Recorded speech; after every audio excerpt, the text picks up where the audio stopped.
Hello, everybody, and welcome back to TMG Entertainment. My name is Aaron Knoll, and thank you guys so much for tuning in to a review that is a couple weeks late, but it's on a film that I think is still really rather interesting and worth talking about. This is for Chaos Walking. Now, for those of you who don't know what Chaos Walking is, it's a film that is directed by Doug Liman, who's known to many for The Bourne Identity and the Tom Cruise film Edge of Tomorrow. And it stars an ensemble led by Tom Holland, Daisy Ridley, and Mads Mikkelsen.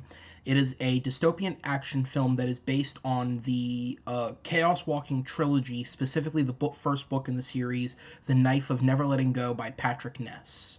The film focuses on Holland, who plays Todd, a young man who lives in a more recently settled world in which all men's thoughts are visibly and audibly portrayed to everyone through an affect of living there called the noise.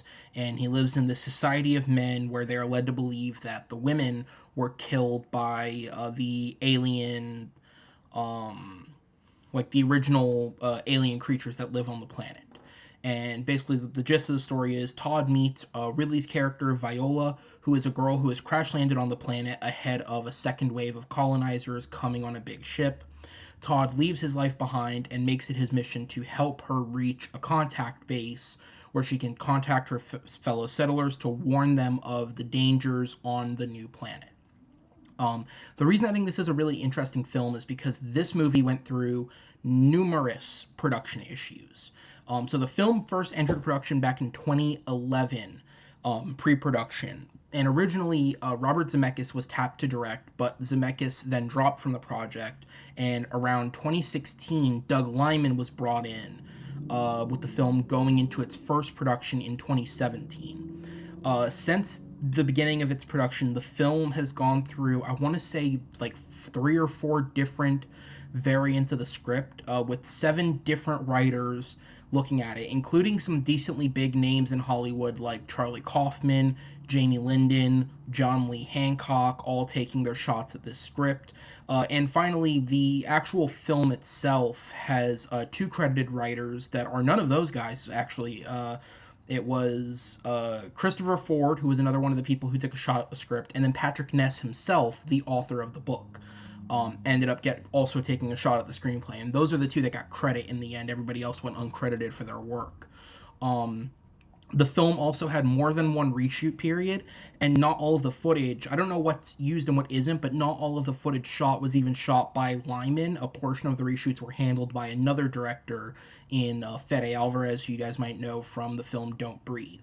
So the question is, with all the issues, multiple productions, multiple directors, multiple writers, multiple scripts, what is the final product like? Coherent, which is a positive, and I'll get to that in a second. The biggest strength of the film is its acting. They put together a really solid ensemble that, besides the lead 3 of Ridley and Holland and Mads Mikkelsen, you have Demian Bashir, Kurt Sutter, Cynthia Erivo, Nick Jonas, David Oyelowo, all of whom are bringing their A game to their characters. And some of them, like Jonas and Oyelowo, don't have exactly well fleshed out characters, but they are bringing their best performance possible to the script, and that really helps it. Another positive is the action. There's 2 or 3 big set pieces of action in this film. All of them were very well directed and choreographed. It was never confusing, something that I personally have criticized Lyman for. I think the Bourne films, though they're great, do have confusing action, and I would include, even though he only made one of them, I would include his in it. I also appreciate the decision that in one of the rewrites, they decided to rewrite the 3rd act of the film almost entirely different from the book. Like, not the same location, not even all the same characters. They've completely rewritten it.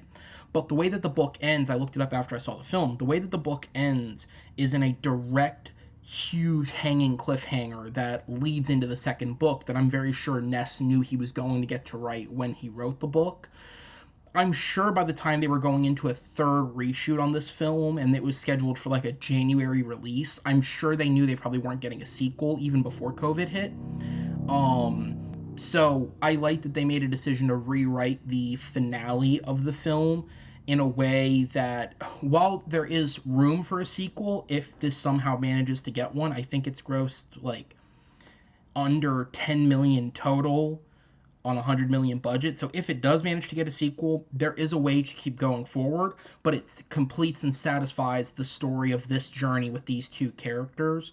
And as I said, the biggest compliment I can give it is it's coherent. Um, Films with two directors, seven writers, multiple scripts, and multiple shoots, that's usually a death sentence for film. A recent example of a film that, not as many as this, but a film that went through that type of experience was Justice League, where you had multiple writers, multiple directors, multiple shoots.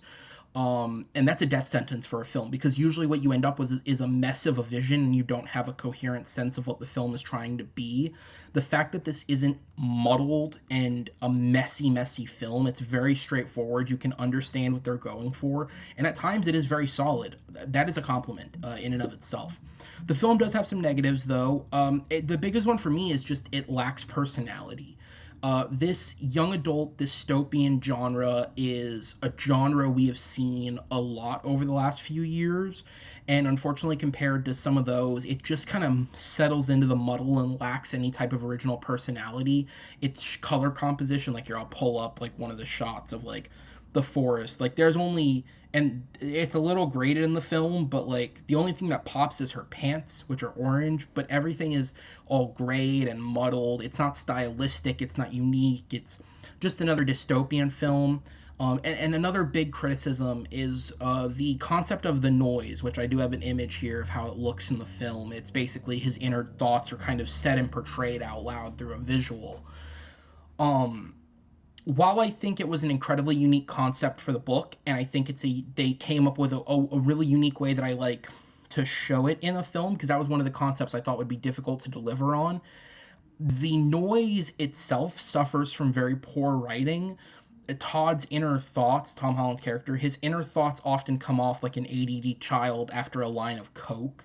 Like it's, like the first time he sees, this isn't a spoiler, but the first time he sees Viola, he's like, girl, girl, girl, girl, girl, girl, girl, girl, girl, girl, girl, girl, girl, girl, oh my god, I've never seen a girl, girl, girl, girl, girl. And it's like, it makes the gimmick stand out, but I don't know anybody who thinks that way, and he does it a lot throughout the film, like to a point where it starts to get on your nerves a little bit, and I think that is a bit of a problem. So while it is unique, one of the most unique things about the film, unfortunately, it's not always done well. That being said, though, to kind of wrap it up, Chaos Walking is a decent film. It lacks personality. It's got some odd quirks like that, but it's better than it has any right to be, production-wise, from a direction standpoint, a writing standpoint, an editing, cinematography, and acting standpoint. It's never the best of this genre, but it's better than other films. Like, it's better than the Divergent films. It's better than probably some of the worst Hunger Games films. Like, I'd say it's better than at least the very last Hunger Games film. That one's a mess. Um, you know, it's good. It's fine. But it lacks anything to make it stand out above the rest. And I think, unfortunately, because of that, mixed with its terrible box office performance, and it is getting slaughtered by critics, unfortunately. I didn't think it's as bad as some of them seem to think it is, but it's not getting good reviews, needless to say. I think it's just going to become another dystopian film that goes off to die, which is unfortunate because I think it is a solid enough film. Whether or not you're comfortable enough seeing it in a theater is up to you, but I think once it comes out on like DVD or Blu-ray, if it's something that interests you, like you saw the trailer once, well, no, that might be okay. I think it is definitely worth a watch. And overall, to score it out of 5, I would give it a 3.2 out of 5. Like I said, it's not perfect, but it's certainly not bad. You can certainly find entertainment in it. If I was like with some friends and they were like, oh, let's put this on, it's not like I'd say, no, I don't need to ever see that again. It is a solid film. It lacks anything to make it stand out above the pack, and so for that reason, it's just a very muddled. Not muddled. I don't want to say that. It's a very average film. It's better than it has any right to be, but it's average at best. And again, I think that is a lot of the reason because of the production issues. You can only go through a production like that and come out at such a quality level. That being said, guys, thank you so much for checking out this review. I hope if you guys do check out the movie, you guys enjoy it at least as much as I did, if not more. I do know people that have seen it that liked it more than me, so certainly it can appeal to people. That being said, please be sure to subscribe, click that bell, stick around at TNG Entertainment. Myself and the channel runner, Matt Beer, are doing trailer reactions and movie reviews as we see them. And we also have numerous podcast shows that go up almost every day of the week for you guys to check out. That being said, thank you so much. We'll see you next time on TMG.